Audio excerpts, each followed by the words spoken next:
It's 7 a.m. The most annoying alarm sound in recorded history plays on your iPhone. You know the one. And an adult tantrum ensues. Once you wipe away the eye boogers, you take a quick peek at your phone to see if there are any messages. But there aren't any because you're a graphic designer and a natural recluse. Next, to the emails, where you find one that says urgent in the subject line. Naturally curious, you look before you even smelled your first cup of overpriced coffee that only comes in beautifully designed packages because you make most of your purchases based on design of a label. The email mentions needing a new logo developed with a more than handsome budget offered. You crack a smile which quickly morphs to a scowl when you notice the catch.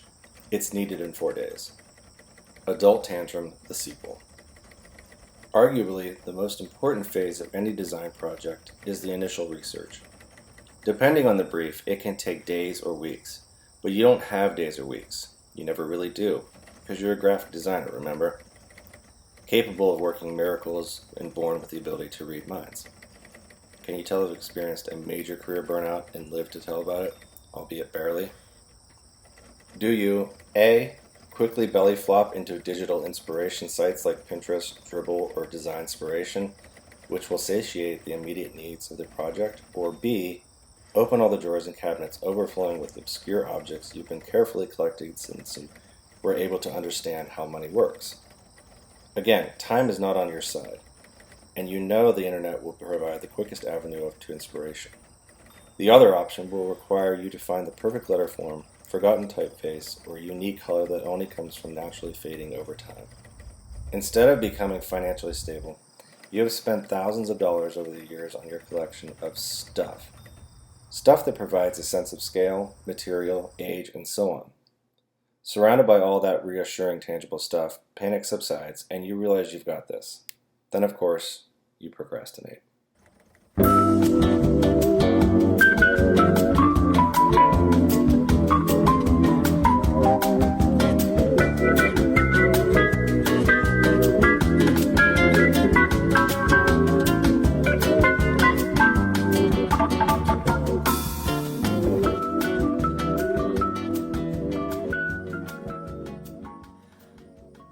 Graphic designers live in an increasingly overstimulated world.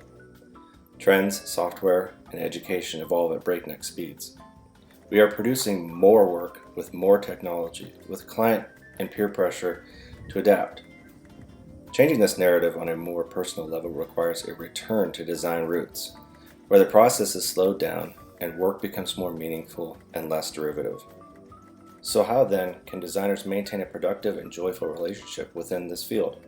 I want to explore how we can stay connected with each phase of design, from initial research to completion, while navigating authentic modes of deriving inspiration. For me, the answer lies in collecting tangible objects that show me where I've been and why I wanted to be a designer in the first place. I feel like some context is needed. For the first 10 years of my career, I felt as lost as I've ever been. Design was my passion and what I was meant to do. I'm as sure of it now as I was then. I'm romantic about this field and all that it encompasses, but to be frank, this wasn't always the case. The everyday grind of trying to establish yourself can be disheartening, and the goal feels insurmountable. The first part of your career is always about putting money in your bank account to pay for extremely expensive Nikes so that you can appear successful. Just me? For myself, there was also a mortgage, a family, and debt. It always felt like I didn't have time to stretch a project and immerse myself in the process. It's just so easy to run to the internet and Pinterest to find instantaneous inspiration to get the project going and reach fruition quickly. It comes at a cost though. We lose our sense of self in the process as we replicate the work of others. We follow the trend of the day and always tell ourselves, someday it won't be like this. Someday I'll have the time to develop my own design voice. Rewind further to a few years ago, when I found myself in a dark place both emotionally and within my career. I became disillusioned with the field of design and suffered an extreme burnout that compounded my existing lifelong battle with depression. With each new project, I found myself inching away from the field, colleagues, and even the people closest to me, like my family. It got to the point where I began to not notice the person in the mirror. At my lowest, I hated the field and consequently hated myself. This entire dilemma, making a living in the never-ending grind or find a way to believe in myself and build a more joyful experience in this field, took a major toll on my finances and my relationship with my wife and kids. I grew to resent design and its practice. The fast-paced nature of this lifestyle felt like a picture of a picture of a picture. Nothing felt exciting or new. As it turns out, this is happening to a lot of people. Indeed, a large-scale job aggregator site conducted a survey of 1,500 U.S. workers to determine the level of burnout exhibited by different groups of people. The subjects were picked from various age brackets, experience levels, and industry sectors. The study compared current findings against a prior pre-pandemic study in January of 2020. What they discovered is that burnout is on the rise. Over half, 52%, of survey respondents experienced burnout in 2021, up from the 43% who said the same in Indeed's pre-COVID survey. Pre-pandemic, 53% of millennials were already burned out, and they remain the most affected cross-section, with 59% experiencing it today. However, Gen Z is now neck and neck, as 58% report burnout, up from 47% who said the same in 2020. The pandemic's toll is also apparent among older generations.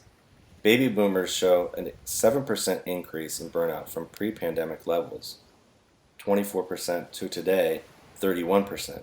And at 54%, more than half of Gen Xers are currently burned out, a 14% jump from the 40% who felt this way last year.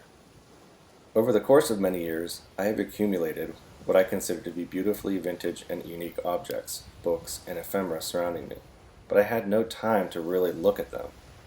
My collection became mere decor rather than a source of inspiration. I had reached a breaking point, and the opportunity to teach at the university level felt like divine intervention. I needed a break from my practice, and teaching allowed me to slow down and see design through the eyes of my innocently green students, combined with the knowledge I have accrued over the past couple decades.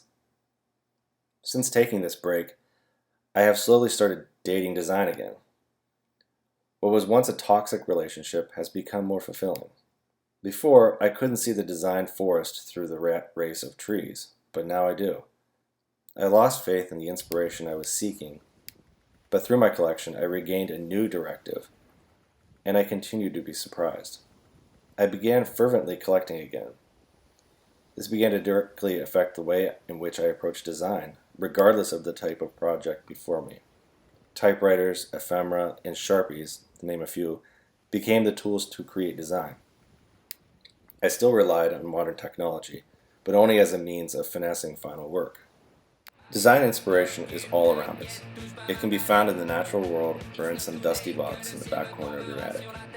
My advice to the young designers to start now: become a consumer of what you see as good design or whatever interests you. I truly believe that the field of graphic design is based in give and take.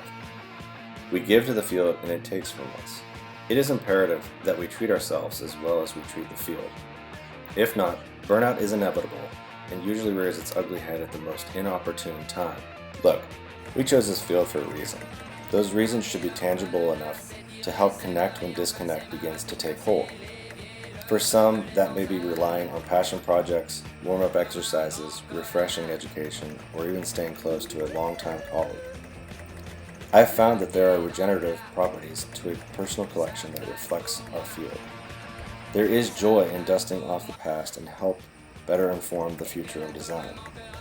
We just need to take a look beyond the screen and high-five the lo-fi.